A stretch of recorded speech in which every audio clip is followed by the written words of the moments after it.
Okay, welcome to CG Society. I'm your host, Travis Forbeau, and today we speak with Jason Martin, um, creature character director over at id, previously over at Blur. Today we're going to take a look at Jason's portfolio. At the end of kind of talking about the portfolio and taking a look, we'll take a look at 2 to 3 pieces from the CGS gallery and give a short critique on that. If you have questions, make sure that you put them in chat, but we won't be able to take a look at them to the end. And at the end, if we have time, we'll turn on the mics. So, Jason, to begin, I'm on your portfolio page now, and you're joining us via phone. This is how we have to do these sometimes at lunch. Yeah, But thank you for taking your lunch, and thank you for taking the time out to help some of these users here on CG Society. Uh, so to start out with, sure. maybe we should just give a little bit of who you are and what you do, and maybe the condensed version of how you got there. I'm going to flip through some of your work while you talk about that. Hey, everybody. Thanks for tuning in. Jason Martin, lead character artist at id Software. Um, well, initially started my career in more an animation or film pipeline at Blur Studio. Got my feet wet there when games started getting more high res and with more and more fidelity. I just wanted to change and I thought it was a good time to get in games. Always loved them, played them. So I shifted my focus and came over to id. Grew into a lead position. Now I manage a team of, we got everybody here actually. Now we have 2 German artists, Peter and Evgeny, and then Dens and Manuel, and we have a full house out here right now. I think 6 guys at the moment. And we are currently working on, I can't discuss what we're working on now, but we have Doom 2016 was a pretty big project, and we had a blast cranking that out. I mean, who wouldn't want to work on monsters and biomechanical and text related stuff? So it's been a great experience, and yeah, that's a little bit of my quick abbreviated version of how I got here. And so, one of the things to talk about just really quickly, um, because a lot of the schools actually discuss this, which is the studios are tired of seeing monsters in portfolios. What is your opinion on this, and why do you think you're hearing that? I think maybe because it's kind of funny. In my first half of my career at Blur, most of my work was all human based, and Blur is a good pulse of the industry at the time because my era, Blur's evolved over the years, but in my era, their bread and butter was game cinematics. So I worked on a lot of IPs, but most of the time, majority of my work was all human based with gear, and I think a lot of games focus on that, or maybe just a couple of enemies for creatures. I'm fortunate to be in a studio where there's just high level monsters in our games. So that's what we get to work on. I'm guessing why people are saying that maybe is because there are studios that is basically primarily all they're looking for human characters. My advice on that is if you're looking for a job and you're new in the industry, I think having one monster creature in your reel cannot, or portfolio rather, does not hurt you. And I can see the need for both, honestly, because it shows that you can do everything. Um, and that's a challenge right now in the industry, in my opinion, is to find solid, good production artists that have range. And so, when you talk about range, excuse me, for a AAA game modeler, um, you know, in a generic term, because of course, we talk about 20 to 30 studios primarily. Those are the Mhm. studios that most people want to get into. But the reality is that in LA alone, there's about 1,800 studios. So, Wow. this is one of the reasons for doing these portfolios is because it does differ from studio to studio. But between Blur and id, could you break down what an ideal character portfolio would be for somebody who wanted to work at id specifically, or what was your Specific. reel like for Blur? Well, I mean, they hired me based off of my portfolio from Blur, which that was a great thing about Blur. Is like you get to work. I mean, what a great place to really start your career. I was fortunate to get there, but you get to touch so many IPs at the time that you're not. The one thing about games is you're stuck working on one IP for there's pros and cons to this. The pros of working on one IP and a style is that you get very proficient at it and you learn a lot of tricks and to get faster and quicker. The advantage of being a Blur was you get to work on a lot of things. So I think my portfolio is pretty broad, but it got me in there. What I actually don't like. So if someone was applying to here to work, I would definitely would like to see. I still like to see a regular human here with that looks good in anybody's portfolio. I think because it basically solves a lot of things. If they do that, I'm like, okay, that person can do a human, and it should be in there because primarily as a character artist in anybody's job, they're going to tell you that's a lot. You're going to make the human character. And I think having a creature is good too. It's all about diversity in your portfolio, or unless my advice in that regard is if you can cater your portfolio to wherever you work, wherever you want to work. And some places actually ask for certain things. Nothing wrong with that. But if you're wanting a broad approach for mass appeal, and you should have, in my opinion, a human, a creature, and then like at least 3 solid pieces, and quality over quantity always. But I think having human, even here, even though you do probably, I mean, most of them are monsters. I need somebody to be able to we still do plenty of humans, and even though they're the minority of what we make here, it's still important. And if I was a student today getting ready to graduate, how would I find out? If my goal is to go come work with you, what do you think is the best path towards presenting a reel to you that works best? Is it literally just breaking down the skill set, or do I go check out Jason Martin's Facebook? I would definitely. Yeah, I would absolutely do all those things. I mean, it's all about information. If I'm trying to work somewhere, I'm going to gather as much as I can. For one, if you really want to work at a studio, I mean, the assumption is that you know their IPs and you play them, and you want to, you should know everything about them. I mean, there's, I've sat through a million interviews, and like not just character art interviews, and in a lot of interviews outside of this, it's a team-based thing, and you'd be surprised how many people that have come here and interviewed here and really didn't know much about our IPs and stuff like that. It doesn't mean if someone came here and they were awesome and they never played whatever it is, I wouldn't turn them away. But I wouldn't say it's at your advantage to know those things. And also, if you really like, it's your dream company to work here or wherever, it just seems to me that how I would handle that in my portfolio is I would make a character, in that universe of like the studio you wanted to work for. I wouldn't cater my entire my entire portfolio to one studio, because what if it didn't work? It's all about having a basket. Yeah, it's always about something about diversity. And so you touched on something really important there, I think, too, that's good to talk about with games. And this is going to be kind of a tough one on you, but you have 2 equally talented artists, or let's just say you have an artist that's slightly more talented but doesn't play the game. You have an artist that's but slightly less talented but is religious about the game.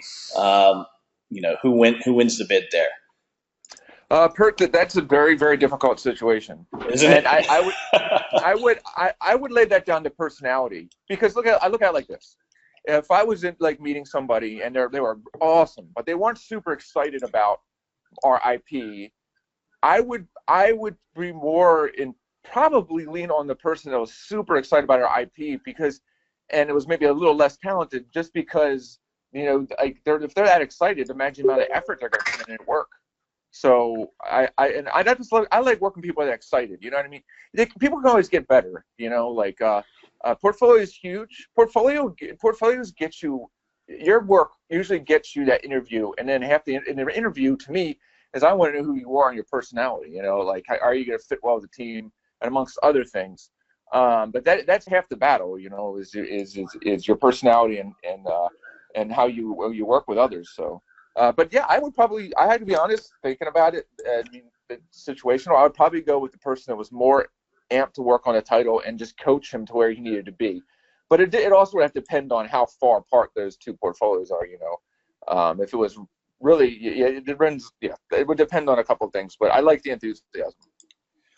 And that's good to hear as well. Excuse me. So your recent experience, like I said, we'll touch more on this on Thursday night because I think it's more relevant. I don't want to take up your entire lunch.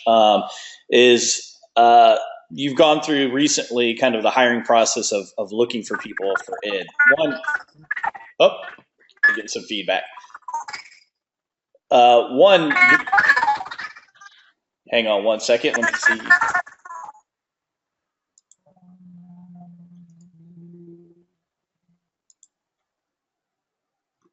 All right. So please make sure your mics are muted unless you are being called on for a question. So for Jason, what I wanted to ask you is recently you went through the process of having to play the kind of lead character artist as well as recruiter. I think people don't understand the volume of work that recruiters get and how much they're actually having to cycle through and how much they can actually help out the individuals in the pipeline positions. But what was that experience like? What did you learn from that? And did it change anything about how you're going to look for artists in the future? Um, so we're kind of still in the process of it. We originally thought we needed somebody immediately, but then we decided to postpone depending on based on component and timing when we want to start something. So it kind of like it went from a really almost urgent to like we can take our time.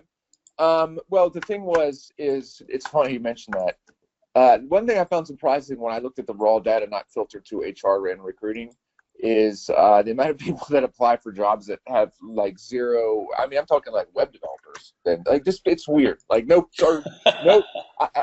portfolios or like just like resume. I mean, it's open to the internet, so anybody can send something, right? But there was let's say out of 100. And I mean, I probably had about 1,000. I mean, I'm talking over a couple of like months while one was up. I just looked at the whole big thing. Right. Only about half of them were people like that really are like real people artists. Like, what's that? Is it half that are qualified or half that even have kind of a permissible portfolio? Yeah, half that are even like that can do character art. I was surprised by how many people that were like like they look at the thing and it's like there's no character art at all. It's like they build websites or something. It's just super weird. And then out of the portfolio, then you start whittling it down, and it's funny because I never really looked at like resumes and stuff like that, and like not that it's one of those things that you got to do right, but there's like I wouldn't. If the artist was really, really good, and I'm like, look at his portfolio, and his resume was bad, I wouldn't turn him away. But I was still surprised. Let's put it this way: what I learned the most out of it, I was shocked by reading resumes of some pretty talented people, and that's not like a game changer. But I kind of laughed a little bit because I'm kind of like because like it's not that hard to get right. That's just kind of like some had spelling errors. I mean, it's just kind of goofy. I'm the king. Now, it's really important. It's important that everybody out there realizes, like, I'm not going to turn somebody away because their resume reads bad when their art is amazing, But I just, it's worth talking about. Like, take 2 seconds and making sure it's filled out. It's not like that big a deal. It's not that hard to do. I got a kick out of it, But I mean, that didn't deter me from talking to them. So don't anybody think that. But it was just this is a funny little side note that I thought was goofy. But anyways, yeah, there's a lot of, especially for like junior people, these days I'm noticing there's just so much information for if I was a junior artist out there and it's or not just I'm going to break in the industry. There's such a massive amount of information that it can be overwhelming, and I think there's a lot of misinformation. And as far as like getting your foot in the industry in the door with character art, I just see a lot of people that aren't really prepared for that, and it's not their just fault. I think it's just that there's just so much information. It was different when I got in the industry because YouTube wasn't like available and Gumroads and a million other people weren't able to sell me their classes and whatnot. And I just think that it's easy to and you're sitting in your house and you don't know what's what.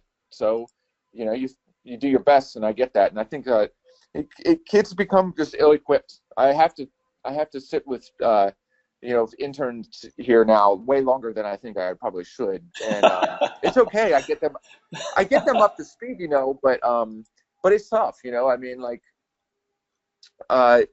no, I mean, the cool thing is like, hey, they're receptive, and and they get there, but like, it's just odd to me. Well, you're hitting on a really important point, which is the invisible side of getting the job, or the invisible side of your portfolio, which is that passion and hunger.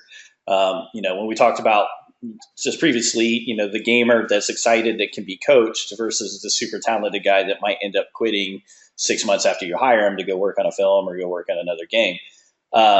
I think when you have a job to offer, especially if it's a really good job or a great job, I mean, it is not like, an easy job to get. It's a legendary studio. And, all of the time I discuss with kind of artists starting up that when we're looking to hire somebody, if I'm trying to bring somebody in on a film project for a studio, or if you're hiring somebody, there's an excitement for us to give that job away. Um, Hmm. it's like the lottery ticket. Like we're looking at making somebody's dreams literally come true. And when you have somebody sitting across from you that really wants it, it like pushes all of your artwork up by a point, right? Hmm. Yeah, absolutely. It makes you want to jump in and help them. And I think the exact opposite holds true, as you said, with so much information out there. The difficult part that you and I and several other artists, probably 100 other artists right now, are trying to cure is a lot of the soft information or disinformation. And what I mean by soft information is information that is accurate and good, but based off of one or two studios or an artist that only has a few years experience, or contradictory information where it's the right information, but a starting up artist, is applying it to the wrong situation.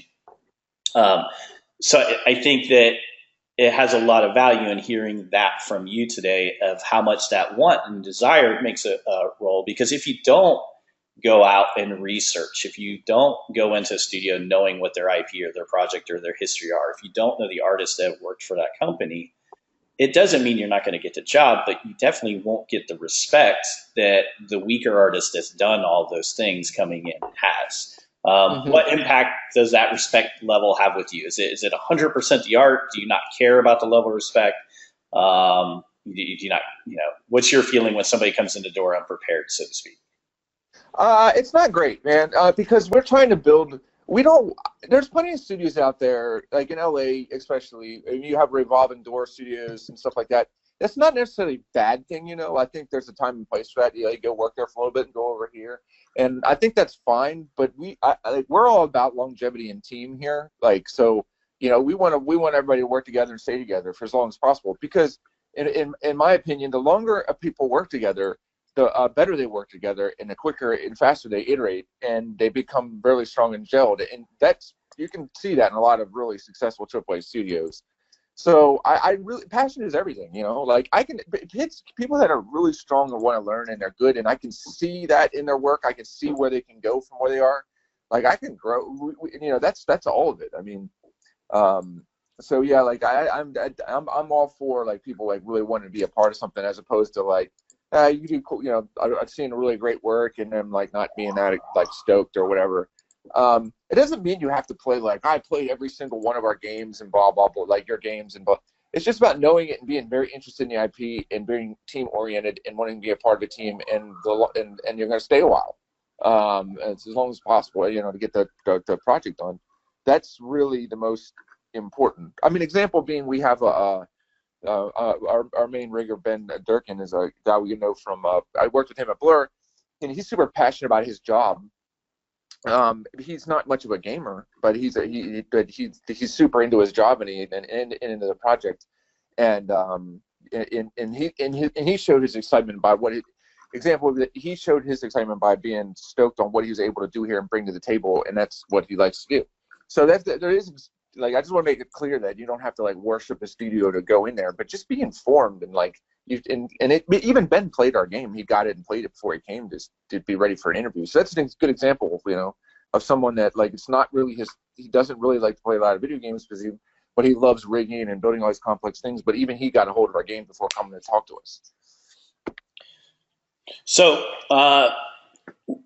let's take a quick look at your portfolio here. You have this on your screen. I know you're on the phone, so it's not ideal. But Yeah. let's just talk about one or two of your pieces that you feel are significant to your portfolio and what they represent about you. And then we'll browse through the gallery together, and you can tell me which ones you want to pop up, and we'll give a quick critique. On your portfolio, what do we want to look at in your portfolio? What do we want to talk about here? Oh, geez. I don't know. This always puts me in a spot. Well, I mean, what's important to me? I'll tell you what's important to me. But before I head into this, As a production artist, you're an artisan, and there's architects, concept artists, and then we're the builder, and you got to work back and forth with each other. So I do a lot. So I look at it like this: professionally, as my job, I am an artisan.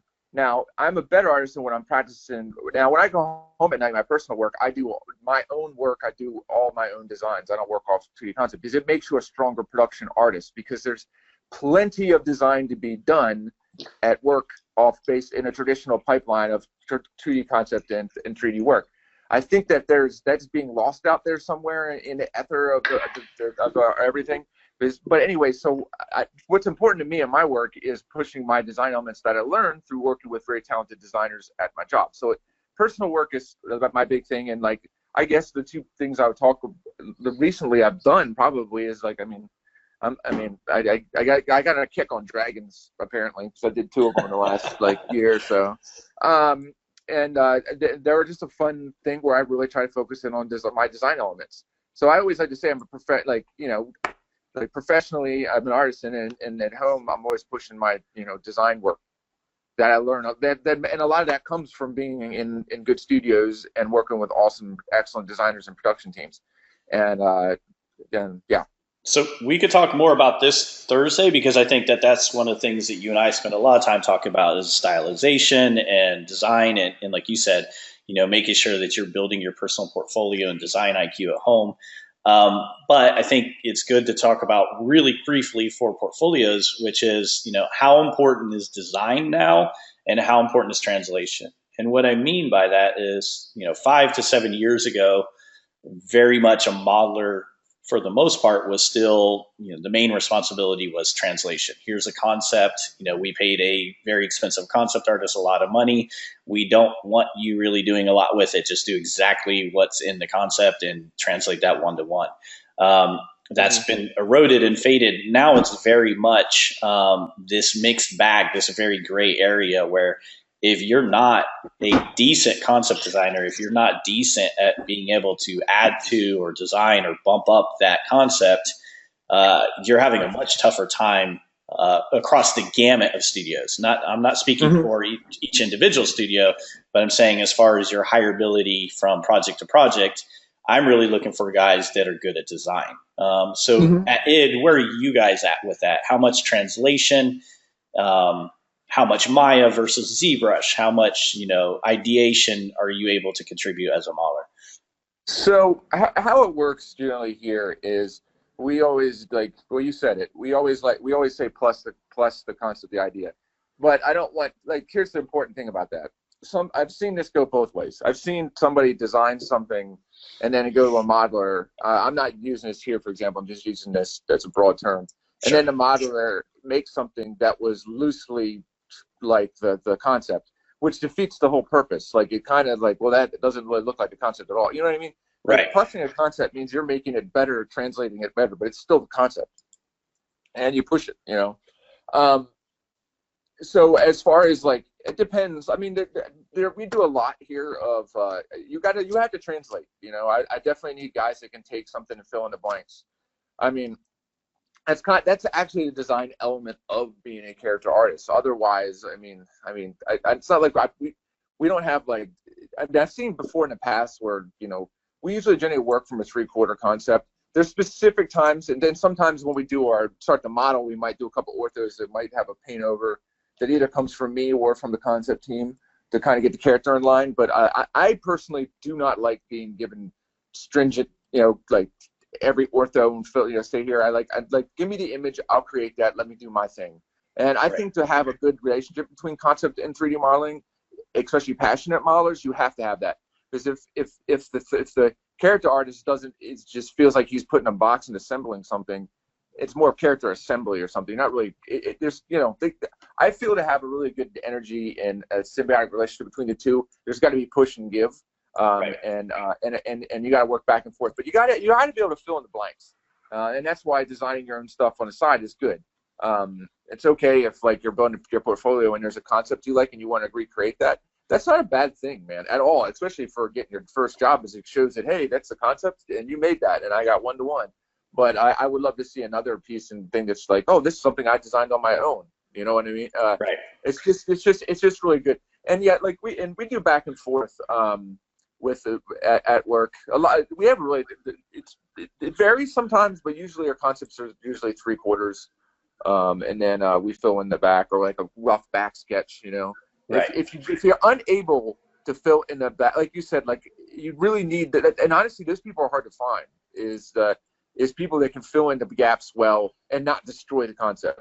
There is thinking sometimes where people are like, I guess they feel like they got to make it their own, so they change things to change things, and like that's weird, but it happens. You should always be able to define why you're making a change. How important? Yeah. It's got to be there. It's got to be there. The changes that they got to be made got to be better for the model, not just for the sake of just to change it. How important is costume design and prop design for a creature artist coming in? Costume design. This is crazy right here. Costume design and I don't know. I mean, it depends on what is being designed to make. I mean, you need to know about that stuff for sure. I mean, like example being, let me think of it. I mean, there's a lot of things out there now where you make kit-based stuff where you have a character at base and then you change, interchangeability just so you get, you can use the character broadly. So you're making a lot of props for it. As far as if a prop gets too intense, like it's a big thing, we usually kick that to the prop team. But I mean, like, I'm talking like if that's like a first player, is he going to interact with it kind of deal? But if it's like, it's like, for instance, that barbarian character you showed before, like if that was something we were making it work, I would make that all, that would be all character task related. So I think knowing about costume stuff just goes along with general character art. I mean, right. Unless you're making a game that nobody wears any kind of clothes or anything. So, we should probably wrap this part of it up to get you going, because we're going to take up too much of your time. But anything else that you have to say about portfolios specific from your experience recently? I think one thing that I want to mention is just that as competitive as the industry is, with you going through 1,000 portfolios over 3 months, one of the comments that I make quite often to students and to even professional artists is that the industry is surprisingly not that competitive right now. Meaning, if you know what to do, if you know what to present, you know how to present it, you've done your homework, and you're able to show that in your portfolio, you really do still stand out. As a matter of fact, I would even go as far to say that when you do things right, you show iterations, you show the ability to have some prop design in your creature portfolio. You have a resume that I can find and download easy. If I'm recruiting and I put a post up that says, submit to this email, submit these 3 things, and you do exactly that instead of sending me a Facebook message, or instead of sending it to 2 or 3 other things, or instead of texting me and calling me, asking me, if you do those things, it's surprisingly not that competitive, because on a monthly basis, I'm dealing with studios that are having a hard time finding people, and they're some of the top studios in the world. And it's not the quality bar. It's just, we need to be able to hire responsible people that understand what the position is and what it calls for. Right. What are your thoughts on that? I mean, just briefly. I do agree. I mean, I see what your point is. Like, you put a post up and it says do this, this, and this, and then they don't do that and they directly message you. It's just, come on. It's just like, follow. You're right. You got to deal with all these other people applying. If you hit exactly like they asked for, then that's going to put you ahead of the game. And then also lead with your best. Lead with your best and like keep things simple. Like for example, being like just a stupid resume thing. Like, now I'm talking about senior level talents that were really good. It wasn't a major thing or anything like that. But you got to realize I was the one filtering through those emails. There's resume it starts with web links. That goes to resumes and blah blah blah.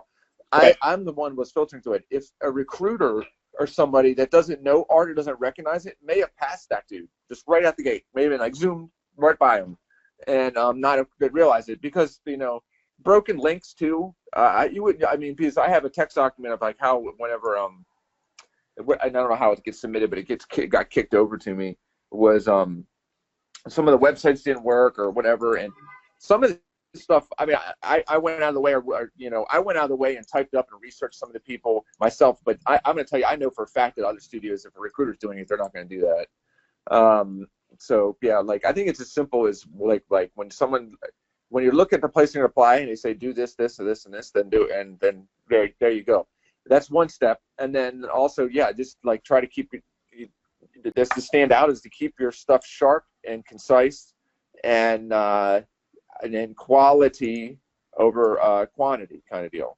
Like your iteration, you can have post a bunch of stuff that you iterate on and whatnot and yada yada there, but I would have that in a separate folder on your ArtStation, or separate it out. You want your shining examples of finished work, game-wise stuff, and all related to be what people see. The iteration and looking at sketches and your nightly like thing, that stuff's all cool too, but you just gotta make sure it's just like in its own separate folder, so it's not all if you had all this on your Instagram and like or whatnot, all these things, and I had to look through 80 sketches to find the one finished piece, that's not good for anybody that is short on time. So just be smart about it. Think about that. Put yourself in a position of somebody punching through a bunch of your portfolios, and it's not like that, we have hours a day to do it unless you're a recruiter, that's your job. But you can easily just think, if you put yourself in that mindset of like how to grab someone's attention, I think that puts you ahead of the game. Right on. All right, well, let's jump into the gallery real quick. Thank you so much for taking the time to do this today with us, man. I do appreciate it. So let's jump into the gallery, and I'm just going to kind of scroll through the page, and you tell me when we get to something you want to take a look at, and we'll just do 2 to 3 picks today. This is probably going to be a little bit difficult to do on your phone, I imagine. And dude, Travis, it is too. And yeah. It is challenging. What's tough is my I don't have my glasses. I'm okay. I think I can get by this. I'm just like squinting it. I'm getting the phone at the right angle where my eyes can actually see, and we're doing good. Let me see here. Okay, so I'll go back to the main page. I opened up just a bunch of stuff in tabs, just kind of going through here. But the idea, for those of you tuning in, is that we want the experience of a professional coming to the page, browsing through the gallery. That professional could be an artist, an art director, a concept designer. It could be a junior level artist, a senior level artist, a recruiter, or art director. But what pops out to us in a good way, what pops up to us in a bad way. And this is not about like how good you are as an artist, but rather, where can we help? You've done something, you put yourself out there, you're, trying to get noticed.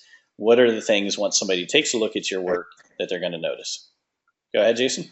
Well, actually, that's what you just mentioned is an important thing, especially in a sea of thumbnails. Like if you're able to control what that thumbnail, and most sites let you do that nowadays, that's a really good point.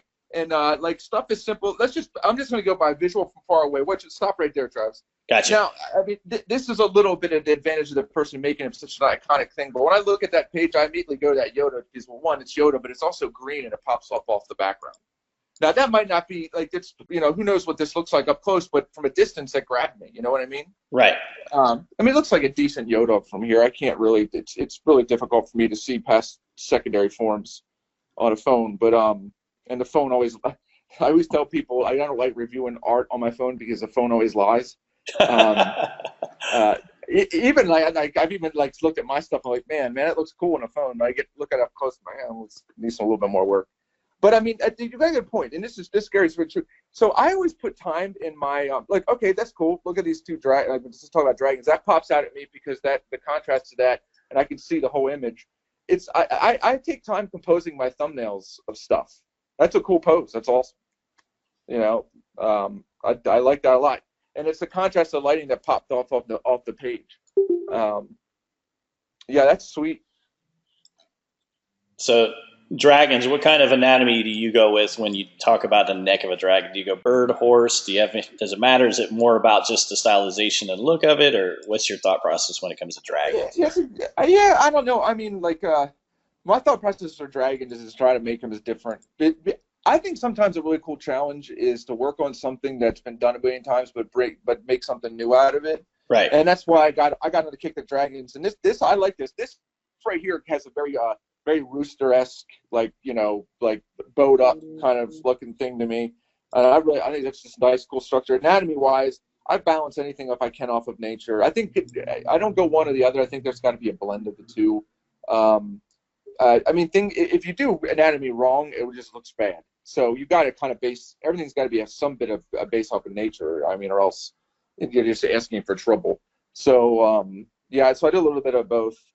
And on contrasty stuff, I don't think enough people really think about it these days. Because when you're scrolling through a sea of stuff like this, like spend time on that thumbnail to make it pop and jump. And I'm even squinting my eyes in contrast. Lighting is a big part of that.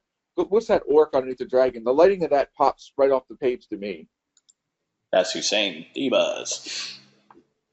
Now, just on a note too, we're upgrading the site here in a few months. So one of the things we have integrated is controlling your thumbnails, and then also giving a better thumbnail to be able to kind of visualize with. So those who've been hanging with us at CG Society, it's taken us about 2 years to find the right programming team, and we are now merging with CG Plus and getting everything kind of organized. So we're going to have a lot easier tools for you to deal with. One of the things we wanted to keep was Zoom. That's the CG Society plug, but what else did you want to say about this character, Jason? It's pretty cool. I didn't realize it was like, man, I'm sorry you broke up on me. Oh, that's okay. It's Hussein Diva. Okay. No, I think it's cool. I didn't from my phone. It was hard to tell what it was. I was just. Oh, okay. I got to be honest here because I don't have my glasses on, and I'm sitting there holding my phone at a weird angle to see everything. But oh, that's cool.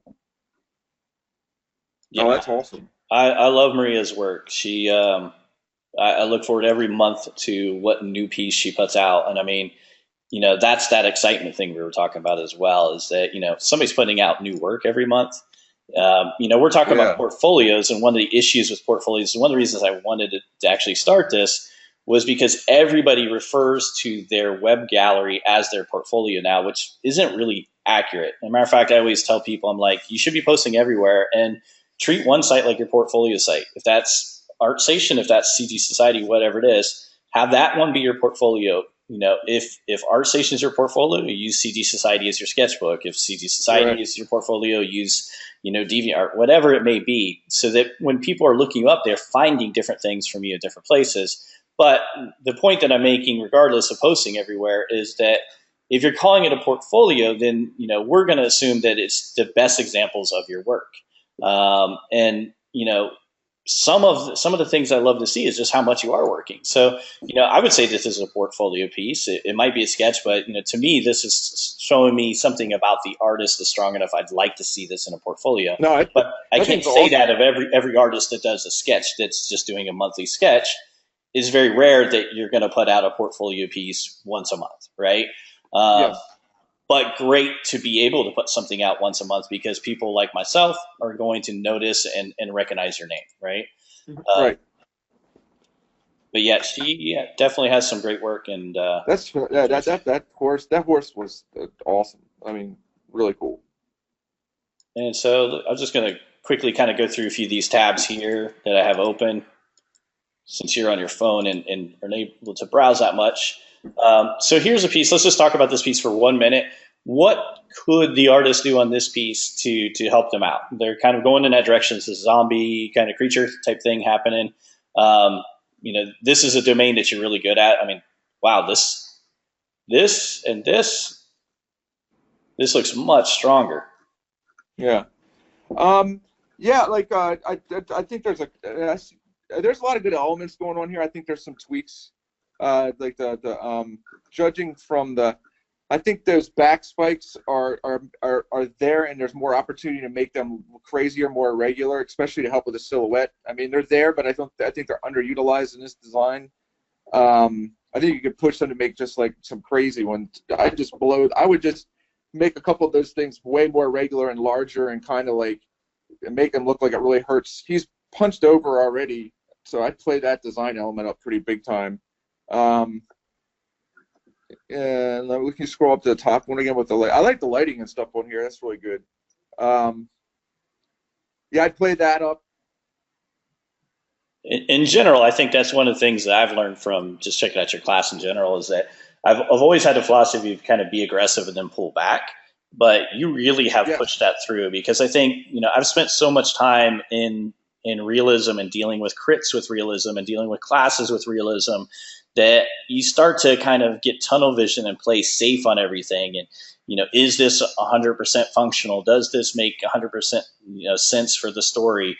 And you almost get to the point where you're just dull. And I think that's something that now when I'm looking at characters like this, like you said, if you're going to have him hunched over, then don't just hunch him over, break his back. If you're going to have spikes, don't just have small spikes, like drive it through his body and really play with, the scale diversity on him. Like, this one may be small, but maybe this one's, 2 feet long. And totally. You cover a lot of stuff like that in your class. This isn't a commercial for your class, but, a lot of that stuff, you just have the mileage to kind of see quickly. And, any tips on just looking to be more aggressive with your designs? Do you have any pointers for somebody putting work out like this? You said it in there. You said it in the beginning. I think it's natural, especially younger in careers, and even always, is to be very conservative. You're afraid to break things. Like my lesson I've learned in my career is when you go big, when you try to change or do something design element wise, go big. Go till you break it. You'll know when you break it, it'll look ridiculous, then pull back. I do that with everything, and then don't be scared. Like I see a lot of people, and I remember going through this myself. Is like I'd make art, and sometimes you just kind of get lucky. I always joke about this, called the art lottery, with designing or when you're making stuff. But also, something looks cool, and you don't want to lose that information because like, oh my God, I have to recreate it, kind of deal, and it creates people. And that makes people conservative about changing things. I learned that over the years. It's like, screw it. The next time you redo that little bit of detail, or whatever, you're gonna know how to do it better. I touch on a lot in my class actually on that. Is that repetition you learn? You go through a certain set of tools in your toolbox on how you do like filters you put things through when you're making stuff. So I always I try not to be held down to anything previously I made on a character because I'll just redo it. That doesn't mean like let's say I designed a bunch of hard surface elements that was really tedious, blah blah blah. And I don't want to go blow that away. But if it's a couple wrinkles or a couple forms or muscle groups or scratch or pimples or tiny stuff like that, who cares? You can just do it over. If this early ZBrush phase, you just go crazy. That's how you separate yourself, in my opinion. In silhouettes, man, like that's what you see. I mean, here's a good example of that. On my phone, I can't see anything like that, so I'm looking at silhouettes and things that pop off the page that grab me. So your first read from a distance is huge. So I just pulled one up, and this is something I think is pretty good to talk about as well, because this just looks like a nice sketch. And this is the thing, like, when we're looking at a piece like this, it's hard to tell. Let me see if I can pull this back. It looks like I closed the window on this one, unfortunately. But with this piece like this, it's like, wow, this is looking pretty cool. Like, you're thinking about the pose, you're thinking about the weight. But I'd love to see, if I gave you another 2 weeks to work on this, what does this look like, right? With the spines coming out of the back, is there some sort of intersecting secondary form there that like helps that out? Like, this is a really great start. I love the rock. Yeah, actually, it's probably hard to see on your phone, I imagine, but. But I mean, from a distance, I mean, from a first and secondary read, this thing looks like it's got a lot of things going for it. That's pretty cool. Like the silhouette and pose is interesting. This grabs my attention. But yeah, like from it there, I don't know if it's like just flushed out all the way, or is it like, are they done, or is it just, you got to, like, I'm curious. I would like to see that way more, like, up close. Is there details, yada yada. And what's that other thing? I saw something that the next image you were looking. Yeah, that's awesome. This one here? Yeah, that's beautiful work, right? Yeah, yeah, it's great. I mean, look at that. I mean, look, that's just, I mean, everything. That thing's got a million things going for it. Like, I remember seeing this a while ago. It's got every single. I mean, this is just excellent work all around. I love the hair on this. I mean, look, even just right here, right? And I mean, crazy. That's part of what we're talking about when we say like passionate, is like, there's no question this guy loves this, right? Like, yeah. Like, this is sacrificing, your relationship to get this done. Yeah. So. That's awesome. The hair on that, it's rare that and obviously in a production art, you don't really get to sculpt hair much. Right. But I've been dabbling on the side of it for personal pieces, so I'm trying to get into printing and whatnot. So when I see good hair sculpted, it blows my mind, and you don't see better hair sculpting, much better hair sculpting than that. So that's like amazing. Now, anything you suggest, these, all I would say on this piece is that as much love has gone, and this is the hard part, right? Is that you do something this amazing, and you have to now carry that through every individual element, right? Whether that's showing a history, like amazing job. Yeah. Look at the history that's shown in the wear and tear, and like just being able to do that edge work and understanding that the edge work defines the material. That's brilliant, Hmm. right? And so then the Yep. question becomes, are these letter medallions, is there a history to them? Are, they're perfectly flat.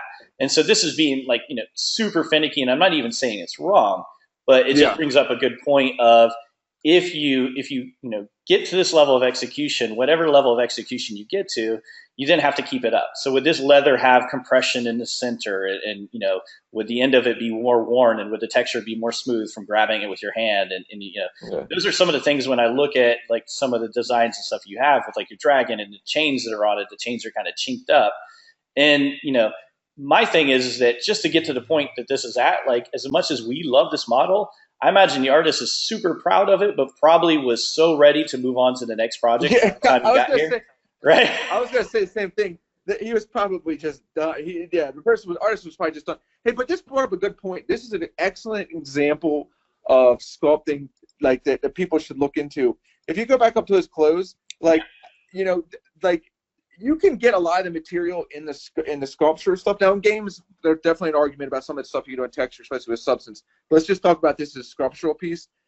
It's amazing how you know what each material that thing is without a single bit of color on it. You know that's leather. You know that's cloth. You know that's skin. Like the surfacing on that is really really impressive. And and I always say that too all the time. Is like if you get the look and feel of your material there prior to actually making materials, like you're ahead of the game. But That's yeah, I definitely agree with you. I think this artist was probably fatigued, but this thing's awesome. It's like hard to critique it because it's so good. I know. You don't even want to do anything because it's just like you automatically feel like dick, right? But I mean, that's the thing. Like, if we're sitting in a room together, the conversation we're having is the Yeah. conversation we have when we hire somebody, right? And like that's what I want to give people the preview to, Hmm. is not dancing around, playing, being nice, or whether or not we're being too critical. But when this gets pulled up and it gets put on the screen, and we're having pizza and we're deciding which one of the three guys to hire, this is the thing. Like, this guy's fucking brilliant. Like, look at his fabric. Like, look at what he's doing here. Yeah. But oh, he must have got tired when it came to this stuff. It's not bad at all, but he's thinking about this and he's thinking about the edge. And I agree with you. Previously when I was at Noman, it was the biggest strategy that I gave to students is if everybody else in the class is texturing the hell out of something that's 70% finished, then don't bother texturing it. Just model it 100%. Because if you can go in and you can define your fabrics and Yeah. your material through your sculpture, I'm not that worried about your texture. I'll put you on a team with somebody that will get you up to speed texturing, but I can't take somebody that's doing a kind of shitty model, a 70% done model, that doesn't understand how to render, how to sculpt the difference between canvas and leather and nylon or fur. Uh, Right. that's much harder and a longer investment. So I think if you're listening in, that is one of the things that helps you. Even with all the attention substance has today, you definitely can now get ahead just as much with textures, but the role still requires both. So whether you're 90% at one and 60 at the other, eventually you're gonna have to get up to speed on both. That hair is just amazing, man. That's such a task of love right there. God, Lord, that whole everything about this piece is awesome. I remember looking at this a bit ago. It's just crazy good. Um, let's just jump through one more real quick, and then we'll let you go, man. Thank you for taking all the time with us. Um, just to let you guys know, Jason will be joining us again this Thursday. We'll go over some of the stuff we talked about today a little bit more in depth. The idea is to give you guys strategy, and hopefully we don't sound like old old jaded, and Yeah. rah, rah, rah. We're not looking down on people coming up. We're looking at how to help you. You guys really have it a lot harder than us. I think Jason and I have talked before. We'd buy a $60 book for 2 pages worth of information coming up because the information was so hard to find. And that was a struggle for us. I think the struggle for the current artists that are out there is that it's very easy to become a fan of your favorite artist. It's very easy to be seduced by what your favorite artist says, or that one specific look, instead of working a little bit harder to find the right information, or information that maybe helps you a lot. Now, this is a guy that I feel like took a model and presented it well. But then there's a lot of issues with the modeling and props and things like that. But one thing I will say is that if you take something decent and present it professionally, it goes a long way. Oh, you know, yeah. like There's a saying I used to blur that I used to use, and a couple of us did, is you can take a shitty model and make it look good with good lighting, and you can make a good model look shitty. It's not. It's a little different now, but back in the day when there wasn't as much like lighting, nowadays you've got a lot of HDRI photo. I mean, it's different now, but yeah. But you can presentation is a lot too. Like I think that's another thing we're talking about is like I think I actually love presenting my stuff. That's one area I like. That's probably one of my favorite things is when I get something rendered and I get in Photoshop and I post it up and do everything. I love traditional turnarounds just like this character, but I also like taking that, then to take that character and make a more of a dramatic render of it or something, like that's like these are nice lighting and stuff like that. I think that stuff's the best is whenever you can, take the time to really like push your work, and it shows. Yeah, even something as simple as just putting a colored light coming from yeah, so that you can break it up. All right, well, this is Maria's work again. Just great stuff. A quick sketch, but she will be a good grab. Now, the question with this stuff becomes, where do an artist like this, when you're presenting work like this, what's the question that you ask, Jason? Because I think I know what your answer will be, and I have a specific place I'm going. But if you look at an artist like this, where does she fit? Meaning, do you hire her for film? Do you hire her for games? Do you hire for cinematics? Or do you just say she's got the skill to be able to be coached to go any direction? This is her work. Well, I have to look at that. Like sometimes, if you see exceptional talent that wants to get in games, like for example being, if she like that, this individual applied here, and I see a level of talent like this, and there's no game related, they don't have any of that know-how. Right. It doesn't mean I wouldn't talk to them at all. I would just like to gauge, like, hey, if they're like, hey, I want to learn games, I don't know I have anything of this, here's my ability, I'm willing to come there and just, be a sponge, blah, blah, blah. I'm open to that. I mean, like, that stuff's talent. I mean, the ability to make great art is the biggest thing. And then it's your personality and willing to learn to be able to do the other. I can teach you how to, like, use a program, but can I teach you to be a better artist? That's up to the artist and their ambition. Now, I mean, I would look at it as a special case thing. Like if you're, that's an exceptional talent. There's always rules for that. Like rules can be broken for that. But, if you're up against, Joe Schmo and you're just trying to get in the door and you're not at that level, then I would say it's crazy that you don't have game stuff in your pipeline to get that job. But yeah, I mean, this artist is exceptionally great. It's awesome. And you just said one of the golden things that I'm looking forward to talk about, which is, a lot of times you'll hear one artist say, well, I heard this artist say that, or I heard this, or I've done this, or I worked here, and this is a way to do it. But you just said the thing that I love the most, because I always talk about contradiction. How, a lot of times I can contradict my own advice depending on situation, but, there's the advice for the general audience. There's advice for people that need to work harder and need more training. And then there's advice for, that natural talent or the superstar. And, I always run across a superstar that just simply says, just lock yourself in a room and work as hard as you can for as long as you can, and you're going to hit it. And that's true if you're a superstar, if you've got natural ability, if you're just really good. If you're really good, you're always going to be the exception. And that makes you less qualified, in all honesty, at times to give really great advice, because you don't know what it is to have to go through the struggle of getting to the point where you have that talent. You're just kind of have that talent to start with. Probably getting off track a little with that. I don't mean that in a negative way. I'm just simply saying that there are those people that get certain elements of their training for free. And Yeah. and they tend to also be the ones that then work very hard in the areas that they're not good at to become this really, like I said, superstar, because they have the natural talent, they work their ass off, and it's both. It's both that gets them to where they are. I think for most artists that I work with in the industry, it really just comes down to constant work. It's constant, constant self education, constant exploration of software, constant hunger to be able to grow, and that's difficult to sustain as you get older. Um, any experience that yourself? I mean, you're always doing a personal project. You're always putting something out there. Is that a work ethic? Is that just a personal passion? Is that to stay ahead of the kids that are coming up behind you? Any It's work opinions? ethic. It's work ethic and passion. You know, it only take. I put it like this: like as far as art goes, there's all levels of talent and ability out there. It takes me about 30 seconds of looking on the internet to be humbled to the point of I need to get to work.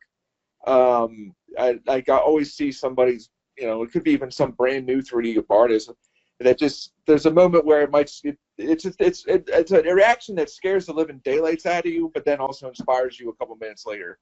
And so it's all those things really. It's about staying ahead of the game, trying to push myself. Being an artist is a journey. It's your whole life. So it's just about like trying to just constantly stay on top of things. And I get satisfaction out of it too because you're growing. But it's a lot of work. I'm not gonna lie. Nobody, working this. I've never run across a character artist that just naturally just fumbled into this job. Or pretty much most jobs in the industry aren't by, oh, I was bored, so I became a visual effects artist. Or it just doesn't happen. Like people work very hard to get to these jobs. I've not run anybody that just went to school, did the bare minimum, and then just got a job. I mean, that doesn't exist. At least I haven't run across them yet.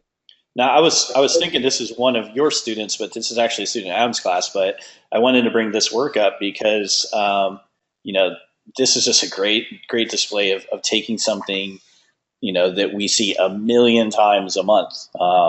Head portraits, right? Like Right. I feel like doing hyper real head portraits at this point and putting them in your portfolio is it's the treadmill. Right now with studios using scans, like I expect you to be able to do a portrait. It is that thing that you love to do, but I'd much rather see somebody do an arm portrait with a hand at this point than an amazing Yeah. head portrait.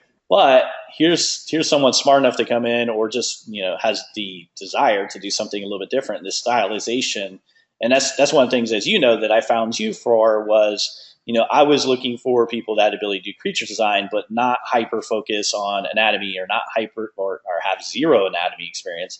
But Yeah. somebody could take something and just make it a fantasy creature, something that's not Yeah. hyper real. You could do hyper real, but Yeah. that element of fun, aggressiveness, like you talked about with the spikes on the back.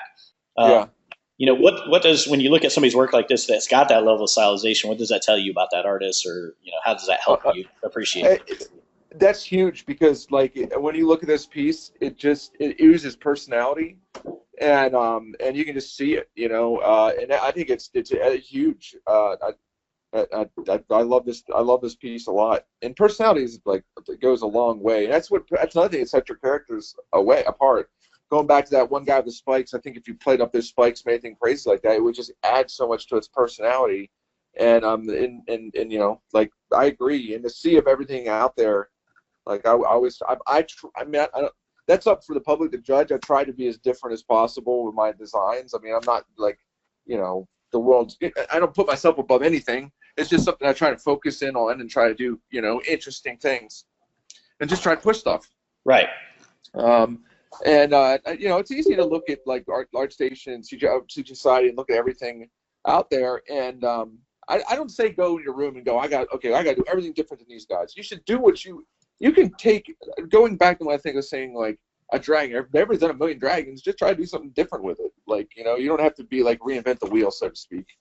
Yeah, It's this just is a unique dragon here. yeah. Right off the bat, it jumps out at you for that. I love the back of this thing, man. Look at that. And that's a great example. What you were talking about, just presentation with using lighting. Like, don't give it all away. right? Like Oh implant. yeah. This is like I mean, oil painting right here, where you're losing, shadow defines form, light reveals texture, like just some Howard Pyle modeling.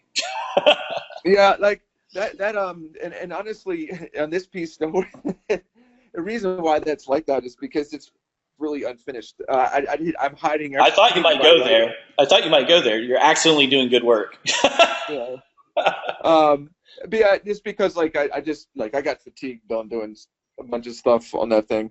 But like just get to like we were talking about that guy rest like that one character before about like there's so much detail like you've got to have the you got to have the stamina to get through all that. It does take a while when you do that much fidelity on that one guy's piece. You really got to be dedicated to get that thing out the door. But yeah, and in this particular piece, I wouldn't have shown the whole thing in its broad daylight, so I just decided to do mood lighting with it, which is a lot of fun, and there's a lot of posts of that too. Yeah. All right. Well, No, I mean awesome. not crazy posts, but just like to get it look like I was trying. Yep, And thank you. to a certain extent, if you're not trying to get hired, if you're putting personal work out there, excuse me, doing post, not a bad idea at all, right? Like go in and Right. take care of your art because if you get brought in for an interview based off of one of the three pieces in your reel and you've done a lot of posts on it, this is my personal piece. This is an illustration. This is not about showing a game asset or put something out there. This is more about showing why I got into this and why I do it. Well, thank you so much for taking the time. Like I said, I know it's a little difficult to jump on your phone and do this from lunch. You're going to join us this Thursday at 7 o'clock. For anyone that wants to check out Jason's class, it is $200 off this term. Every time we introduce new curriculum and modify a class by changing up that class for the first term, we do give a discount. So for this week, you can get $200 off of his class, which makes it super affordable. If you're looking at taking a class with Jason, tune in on Thursday and you can find out some of what he's going to cover and see if it actually applies for you. Because I do think it's really important to make sure that you're spending money and have a game plan as far as what you're going to pull out of it, or are you just doing these things for fun? Um, we'll put a recording up for this. So we'll release 1 or 2 of these a week. If you tune in live, you get to see more, obviously. Upload your art to CG Society and take care of how you upload it. We're going to have a new platform for you guys in just a few months to be able to do things easier. And if you can, these artists are taking the time and dedicating their lunches and their time to doing it.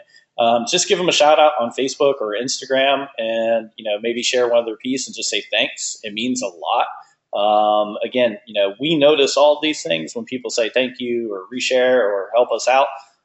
It just motivates us to be more active. I think one of the things I've always said with classes is that the thing I didn't realize about teaching is that you're teaching for 2 or 3 people per class. And what I mean by that is that there's going to be 15, 20 people in a class, and there's always going to be 2 or 3 that really make it worth showing up every day because they're doing what you've asked and going beyond it and really making things shine. So, try to be one of those 3 if you can. Thank you Yeah. so much, everybody, for tuning in. Jason, anything to leave these guys with? Anything that you wanted to hit on before we go, or is that it for you? No. Nope, I think we just lost And you, Mike. I mean, yeah, that's basically. I appreciate stop by and then just stop by and see us on Thursday and whatnot, and then and good luck to anybody out there, doing their thing. All right. Thank you very much to CG Society, and thank you very much to CGMA for sponsoring these and making these possible. And we will see you guys later this week. If you want to tune in tomorrow we'll be talking to Eduardo Gonzalez, previously from Riot, on IP and world building, specifically to what that process is, not necessarily just Riot, but what that process is. And we have literally dozens of these lined up for you guys. So make sure that you join the Facebook group at CG Society Meetup and let me know what you guys think. All right. Take care, everyone. Have a good day. Thank you so much, Jason. I'll talk to you soon. All right, thank you. Bye. Bye. Bye, everyone.